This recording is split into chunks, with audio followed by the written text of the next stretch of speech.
E aí galera, bom dia, boa tarde, boa noite. Quem fala aqui mais uma vez é o professor André Nasserala. Bom sábado aí para vocês. Estamos junto aqui para o nosso quinto vídeo da série de introdução à linguagem C. Hoje a gente começa a falar das estruturas de repetição. Hoje a gente vai conhecer o for, né, o loop, o para, né, do C. Vamos ver alguns exemplos aí de como ele se comporta, né? Vamos testar a condição, inicialização, incremento ou decremento. A gente vai ver aí muita coisa legal sobre o for.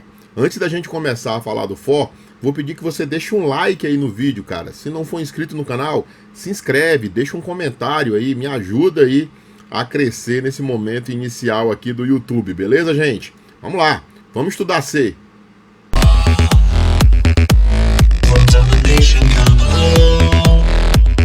Vamos lá, gente. Vamos conhecer o for aqui, vamos falar um pouco dele.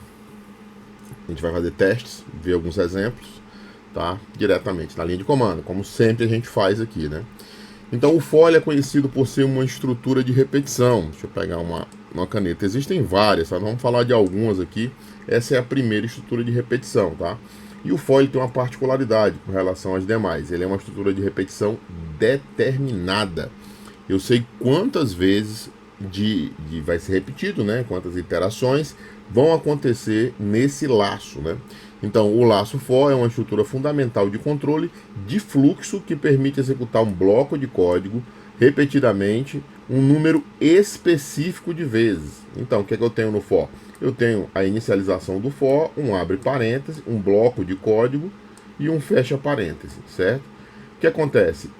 Esse bloco de código vai ser repetido N vezes, né?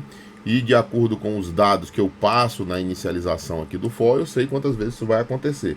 Por isso que a gente fala que o for é uma estrutura de repetição determinada, né?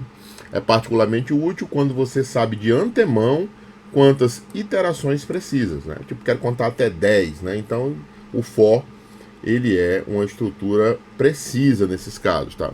Como é que é a sintaxe do for? O for se comporta da seguinte maneira. Então, eu tenho um for, a inicialização do for, né, que é a condição inicial, a gente vai ver no exemplo daqui a pouco, né? Geralmente é uma variável, né? Eu passo um valor para uma variável que vai ser o ponto de inicialização do laço. Essa inicialização ela é feita só na primeira vez.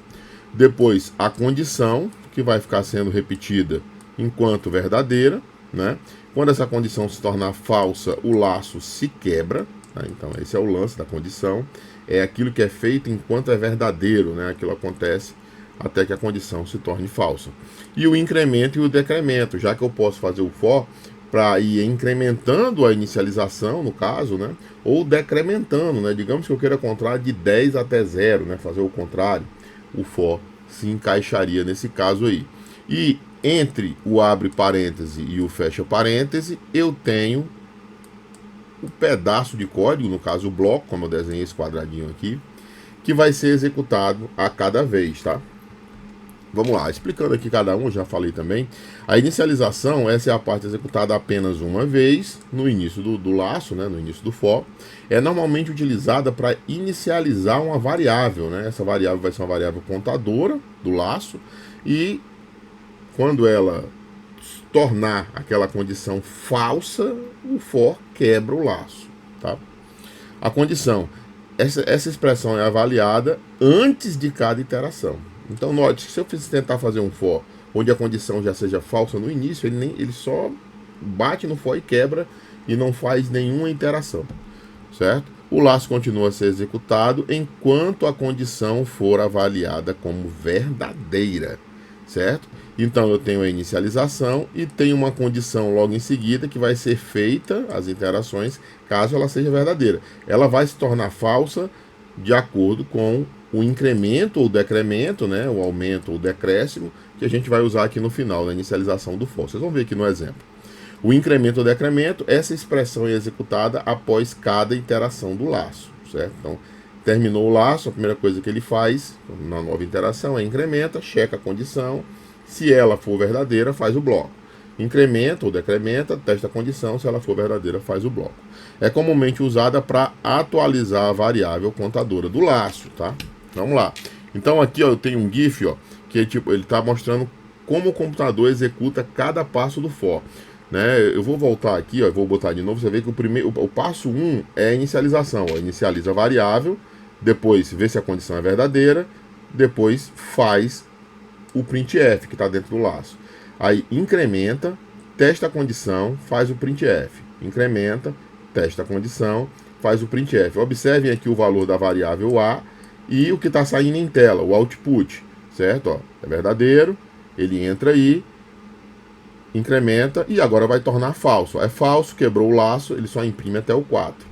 Por quê? Porque para inicializando em 1 e A++, quando o A for igual a 5, isso aqui vai se tornar falso e ele quebra o laço, né? Então observem cada passo do for, né, de linha em linha. Esse GIF aqui é bem legal, eu peguei nesse... Na verdade eu peguei no Google Images, né? Mas está aqui a referência que ele coloca de onde foi tirado esse GIF, né? Então você consegue ver aí que ele vai em cada iteração incrementando, olha só, incrementa, testa a condição, que aqui já é falsa, né? E quebra o laço nesse caso, né? E aí ele continua. Beleza? Então é assim que funciona. Onde é que é comum o uso de laços for? Ele é comum para acessar elementos de um array 1 a 1, no caso um vetor. A gente ainda vai falar desse tipo de estrutura de dados, vetor, né? Quando eu falei lá atrás de variáveis, até comentei dele, mas a gente vai fazer alguns trabalhos com vetores em aulas posteriores. Ele é utilizado para contar, né? Realizar uma tarefa específica um certo número de vezes, que eu diria que é o grande lance do for, né? O grande lance do for é esse aqui. Para fazer a acumulação de valores, já que em cada iteração eu posso estar acumulando alguma coisa, né? Ó, por exemplo, calcular uma soma, um produto ou outro total, né? Você pode fazer laços de for aninhados. O que seria laço de for aninhado? É um for, né, com suas condições de inicialização aqui, e dentro do for, outro for. Onde é que é comum isso aqui, cara? Isso aqui é muito comum quando você está trabalhando com matrizes, né? Então, um laço dentro de outro laço é chamado de laços aninhados, né? Criar padrões de interação mais complexos, né? Nesse caso aqui, a gente é capaz de utilizar o for para essas finalidades, tá? Vamos lá. Aqui eu tenho um exemplo aqui que a gente vai ver também já direto na Shell, que tem um pedaço do código que eu estou me referindo, né? Então eu tenho o for, né? A inicialização é criar uma variável inteira i e atribuir a ela o valor 1, ou seja, o i começa com 1, né? A condição é testada, i é menor ou igual a 5, né? Vou botar aqui a condição é verdadeira, né? Aí o que que eu vou? Eu vou aqui dentro, printf, número, %d, né? No lugar do %d vai aparecer o que eu indico depois, que é o i, e depois quebra uma linha. Então aqui apareceria número, aí o i, no caso, vale 1, apareceria 1, como você pode ver nessa saída aqui, né? O que é gerado, vai gerar aqui, ó, número 1, certo? Ele imprime, quebra uma linha e volta aqui novamente fazendo o incremento, ou seja, o i agora vale 2. Aí ele vem, agora ele não testa mais, não faz mais a inicialização, só faz o incremento primeiro, depois testa a condição.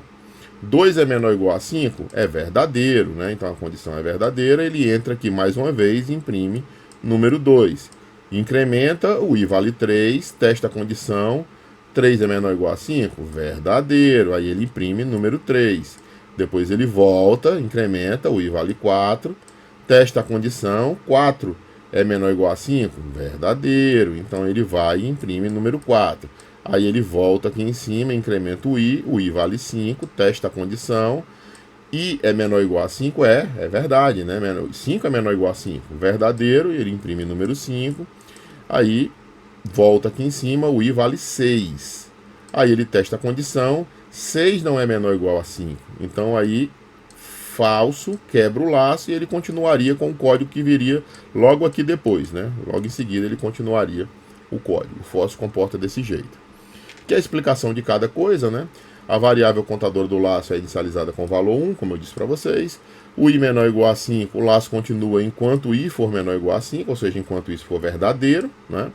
I++ é o incremento, no caso, né? Nesse caso é o incremento, né? Que podia ser escrito assim também, i igual a i mais 1, né? I mais 1 podia estar desse jeito também, né? O i++ ou i igual a i mais 1, a galera gosta de usar o i++. Após cada iteração, i é incrementado de 1. Se eu quisesse fazer o i ser incrementado de 2, i igual a i mais 2. Se eu quisesse fazer o i ser decrementado de 1 em 1, i menos menos, ou i recebe i menos 1, certo? Então, isso aí é o incremento ou decremento. Nesse caso aqui é decremento, né? I recebe i menos 1, estou decrementando de 1 em 1. Dentro do corpo do laço, a gente tem um printf %d, né, que vai imprimir número e depois o valor do i, né, em cada interação que ele aceitar, certo? Alguns pontos importantes aqui do for.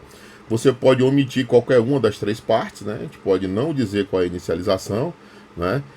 Ou não dizer qual é o decremento, o incremento, e assim o for vai se comportar de maneira diferente. Vou até fazer um exemplo desse aí com vocês, né? Se necessário, mas os pontos e vírgulas ainda são obrigatórios, né? Por exemplo, tem um for que a gente chama de for infinito, que é esse aqui, ó. É for e entre parênteses os dois pontos e vírgulas que ele tem lá. Então, esse for aqui, o C entende ele como verdadeiro sempre, certo? Um laço infinito, um loop infinito, né? Fica referência para a galera do canal do loop infinito aí. Isso aqui é um loop infinito.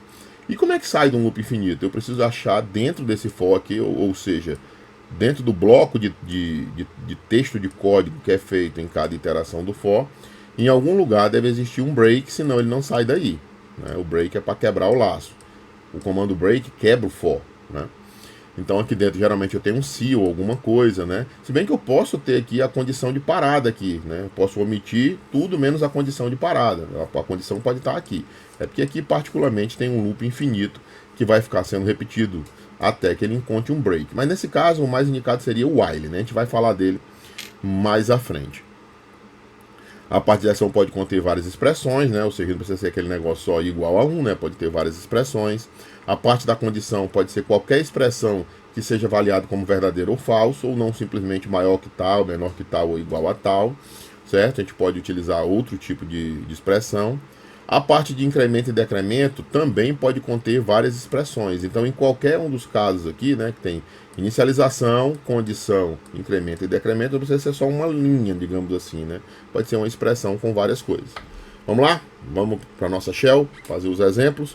Então, eu tenho aqui o for, acho que eu botei for 01.c, né, que é exatamente o exemplo que está ali no PowerPoint, né, no material. Então eu tenho aqui a inclusão da nossa biblioteca padrão, o stand.io, a função do bloco principal main abre aqui e fecha aqui, e dentro dela eu tenho esse for. O que esse for faz? Ele cria uma variável i e inicializa ela com 1, tem como condição de parada o i ser menor ou igual a 5, quando isso se tornar falso, ele vai sair daí, e eu tenho um incremento de 1 em 1, e mais, ou seja, na prática ele vai fazer o i ser 1, depois 2, depois 3, depois 4, depois 5. Quando ele virar 6, a condição não é mais satisfeita, ele quebra o laço e encerra o programa, já que não existem nada depois do for, não existe mais nenhuma linha de programa depois do for, tá? Vamos lá, vamos compilar esse cara aqui. Então, gcc -o for 01 a partir do fonte for 01.c. Pronto, compilou, né? O Linux escaladão como sempre, né? Se ele não disser nada, deu certo. Como é que eu rodo aqui? /for 01. E tá aí, ó. Ele executou conforme a gente disse, tá? Eu também fiz um exemplo aqui de decremento, galera. Vamos ver aqui. For 02.c, né? Que é o contrário, né? Ao invés de o i incrementando de 1 em 1, o i vai decrementando, e no meu caso aqui para se diferenciar, de 2 em 2, né? Observem a mesma coisa, ó, biblioteca stand.io, o início da função main, que termina nessa linha, ou seja, dentro dela eu só tenho for, certo? O que esse for tem? Cria uma variável inteira chamada i e atribui a ela o valor 10, certo? Eu vou até onde? Eu vou até i ser maior ou igual a 10, certo? O i ser maior ou igual a 10, ou seja, ela começa verdadeira, né? Cuidado aqui para não colocar menor ou igual, porque senão já começa falso, né? O 10, ele não é menor que 0, o 10 é maior que 0. Então a condição tem que estar satisfeita, verdadeira, para que as iterações aconteçam. Então vou começar em 10, vou até 0, indo de 2 em 2, né? Decrementando, tá? Decrementando de 2 em 2. Imprimindo a mesma coisa. Na prática vai acontecer o quê? O i vai ser 10, ele vai imprimir o número 10, vai decrementar de 2, vai imprimir 8, vai decrementar de 2, vai imprimir 6, vai decrementar de 2, vai imprimir 4, vai decrementar de 2, vai imprimir 2, vai decrementar de 2, vai imprimir 0, porque maior ou igual a 0, 0 é igual a 0, né? E quando ele decrementar 2, que for menos 2, a condição é falsa, ele quebra o laço e sai, tá? Vamos lá, vou sair salvando aqui e vamos compilar esse cara, né? Só que agora é o exemplo 02.c. Pronto, certo? Vamos rodar o cara, for 02.c, é o fonte, né? For 02 e como eu falei, ó, 10, 8, 6, 4, 2, 0, certo? Vamos fazer um aqui de for infinito, né? Porque eu falei que podem ser omitidas as coisas, é com for infinito, né? Chamar ela de infinito.c, certo? Chamei até diferente o padrão aqui. Vamos lá. Aperta aí para entrar em inserção no VI, né? Bom e velho VI, lindo. Include entre maior e menor, stand.io, st.io, .h, né? Fecha aqui, int main, abre e fecha parêntese, abre as chaves, ou seja, o main é isso aqui. Dentro desse main aqui, eu vou criar uma variável char, vou chamar ela de valor, char valor, ponto e vírgula, certo? E vou fazer um for aqui, fazer um for meio diferentão, hein? Olha só, for infinito, percebem que eu omiti o incremento e o decremento, né? Deveria estar ali entre aqueles ponto e vírgula. Então o que eu vou fazer aqui dentro? Vou fazer assim, ó, scanf,